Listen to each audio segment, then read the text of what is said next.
morning, everyone. This is Wednesday morning, maybe the 13th of May, and I'm a little bit early. I apologize for that.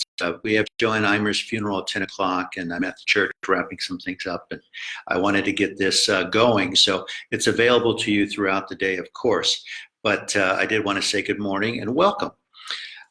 Today and tomorrow, we're going to be looking at 5,000. The feeding of the 5,000 is a popular goal. It's a significant, so because every gospel writer, all four gospels, have this miracle recorded in it. I think it's the only miracle that shows up in all four of the gospels. And part of your homework, consider part of that, and then we can go forward from there. But we talk about the wedding in Cana. Today and tomorrow we're going to talk.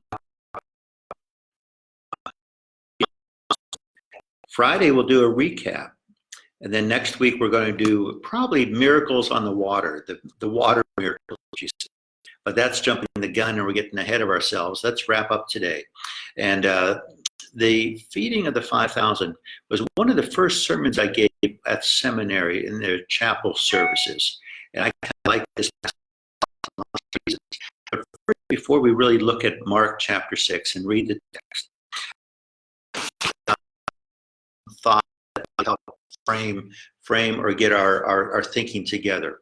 Number one, I want you to see and realize that God is wild about small things. He thinks about the mustard seed and it becomes big.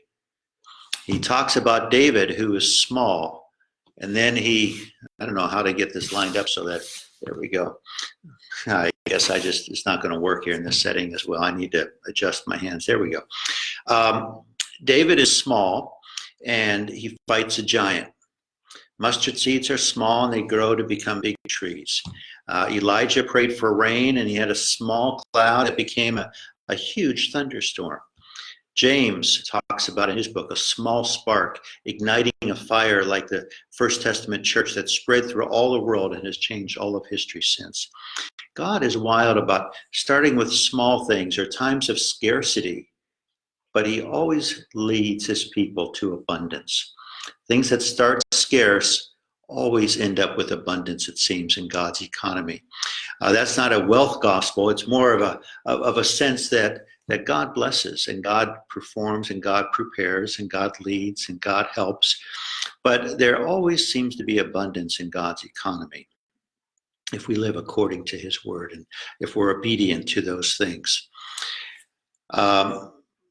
Miracles also always lead to seeing God's power.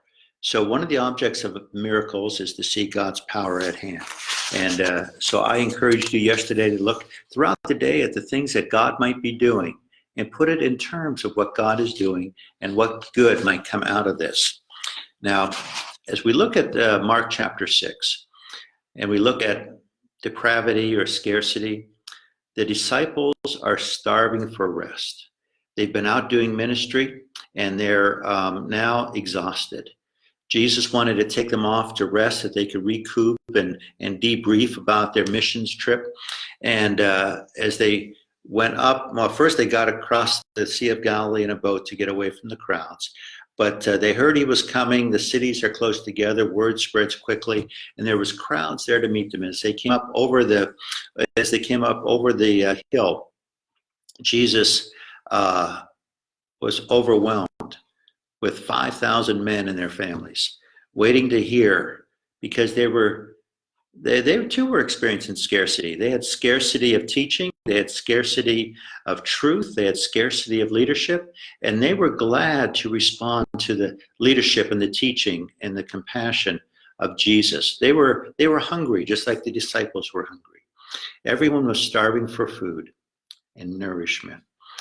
The disciples complained to a limitless God about how impossible their starvation was. Can you imagine? Doesn't that sound like us? Don't we complain to God when we really need to realize that God is so abundant that he can meet every one of our needs. He gives us all that we need to do all that he asks of us. He gives us all that we need to give us all, or to allow us to do all that he asks of us. God is faithful like that. This lesson's coming to me in a personal time when I'm wrestling with this a little bit on as far as how much should I take control of a situation and how much of it should I leave over to God's care. And we're working on that, and we'll be dealing with that in just a little bit as we talk today and tomorrow. Also in the miracles, you almost always see the people that Jesus is ministering to in a desperate way. It seems like when we're desperate is when we really open our lives to God. When we have enough, when we have abundance, we tend to not depend on God as much, tend not to look to God as much. And there's a real blessing that comes out of scarcity. There's a real blessing that comes out of desperation. And I want you to be thinking in these days and these weeks about some of the desperation points in your life. Well, let's read the text and then we'll get on with it today, and we'll go from there. Mark 6, verses 30 to 44. The apostles gathered around Jesus and reported to him all that they had done. They had a wonderful missions trip. So many people were coming and going that they didn't even have a chance to eat. So Jesus said to them, "Come, be by yourselves to a quiet place and we'll get some rest." So they went away by themselves in a boat, crossed the Sea of Galilee to a solitary place, so they thought. But many who saw them recognized them and ran after them. When they landed on the sea, they saw a large crowd. And instead of saying, "Oh my," and running away, Jesus had compassion. Compassion is one of the characteristics that Jesus always has. I'm not so good at compassion sometimes, but Jesus always has compassion, even when he's physically tired. He has this capacity for sensitivity and kindness and compassion. Because they were all like sheep without a shepherd, he had compassion on them. And he began to teach them many things.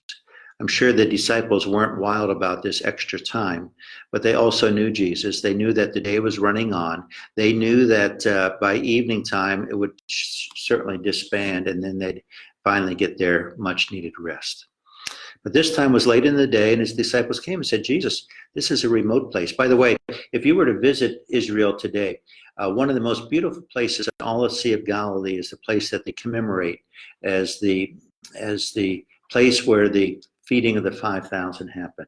And someday, if I ever have the chance to take you there, I'd love to show you that beautiful, beautiful place along the shores of the Sea of Galilee. Well, what happened? Jesus wasn't ready to disband. He told the disciples, "Well, you feed him. You go ahead and you take care of it." And they immediately thought in human terms, and they immediately thought, "We don't have enough of a budget for this. We don't have enough money for this."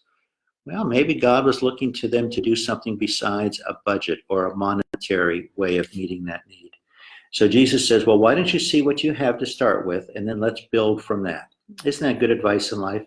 See what you have to start with, and then build from that. God's ways seldom leapfrog from one to the other. God's ways generally connect the dots and move from where you are to where God's going to have you be someday. And so they went out and they saw what they had, and they ended up with 5 loaves and 2 fishes, 5,000 people, 5 loaves and 2 fishes. Jesus says, "What'd you come up with?" 5 loaves and 2 fishes.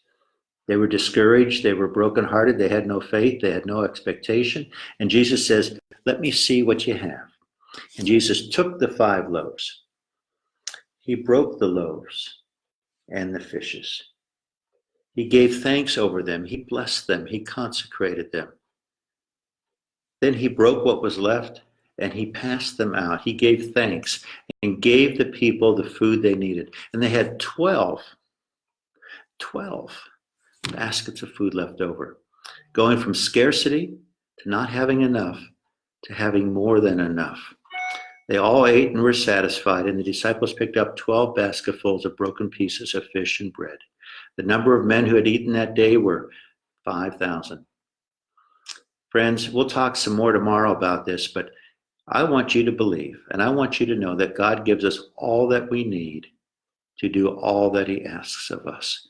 And if you feel like you're overwhelmed right now, whether it's in your energy, in your rest, in your nourishment, in your finances, look for the ways that God might take you from where you are from scarcity to abundance. Look for ways that God might want you to cooperate and to help. He didn't make fish appear just like that. He says, go see what you got. And he put them to work. Now, remember yesterday's lesson about being obedient? The disciples were obedient. They went and they found 5 loaves and 2 fishes. I encourage you today to look for what's available to you. And from there, God will multiply and bless and consecrate if we're obedient and if we continue to do as God would lead us to do. Now, as we said, this miracle is in all 4 Gospels. I'd encourage you tonight to find this story in the other Gospels and see what's distinct. How does Matthew compare to Mark, and Mark compare to John, and John compare to Luke? How do these stories about the feeding of the 5,000 differ? And they're logically different. You and I would describe the same event differently, and the disciples describe this event differently. And it's interesting to look at this event through the 4 eyes of the apostles or of the disciples. So, friends, I'm going to send you on your way today. I hope that you do your little bit of homework for tomorrow. Look at the other Gospels. We'll talk, and we'll have a good visit tomorrow as well. Let me pray blessing and grace onto you. Dear God, first we pray for the Eimers family, who in about an hour and a half will be gathering to say goodbye to Joanne. I pray that you will comfort them, that you will give them peace, and that you would give them rest. Give me the words that might be encouraging and affirming of you and your love, and may in all things we point people to you and your provisions in our lives. God, I pray for the people that are tuning in today to this devotional, that they might take measure of what you've given us, and may we, with your help and your obedience and your blessing and your consecration, build and multiply what you've given us, that the world might know of the power of God and the love of God. And all these things I pray, blessing and grace upon the people of South Harbor Creek Church, the people that are listening, the people in East Erie County, and people throughout this country and this world. For your glory and thy kingdom come, thy will be done on earth as it is in heaven, I pray. Amen. Friends, I hope you have a great day, and we'll be in touch, and we'll see you tomorrow morning. Bye-bye.